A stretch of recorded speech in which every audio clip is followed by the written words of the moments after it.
அழகே அழகு சரியல்ல. அடுத்து ஒரு எபிசோட்ல நம்ம அவங்களுடைய அத்தை லக்ஷ்மி இருந்துட்டு நேரா மலர்கிட்ட போயிட்டு, "ஏற்கனவே இந்த மதி வந்ததுனால நீ கொஞ்சம் மாறிட்டு, இப்ப இவங்க வேற வந்திருக்காங்க. நீ சுத்தமா மாறிற போற. மறு இந்த வீட்டு வேலையெல்லாம் என் தலை மேல தான் வந்து விடியும் போல இருக்கு." அப்படின்ற மாரி சொல்லிக்கிட்டு இருக்காங்க.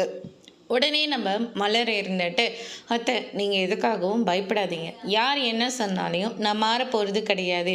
எனக்கு கதி இந்த கிச்சன் தானே தெரிஞ்சு போச்சு. அதை விட்டு நான் வேறு எங்கே அத்தை போக போகிறேன்? எங்கேயும் போக போகிறதில்ல.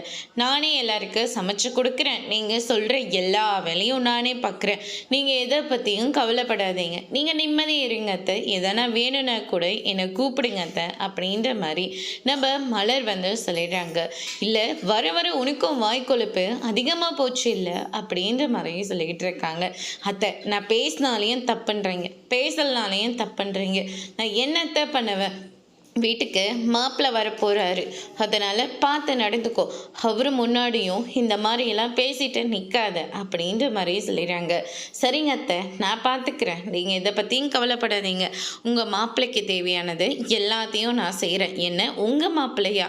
தன்னால தங்கராஜ் அண்ணன்னு சொல்லிட்டு பயந்து போய் சொல்லிக்கிட்டு இருப்ப. இப்போ என்ன தைரியம் எங்கேருந்து வந்தது உனக்கு?" அப்படின்னு சொல்லிட்டு கேட்கவும், "பின் என்னத்த, நான் அவர் இந்த வீட்டோட மாப்பிள்ளை. ஆனால் நான் இந்த வீட்டோட மருமக.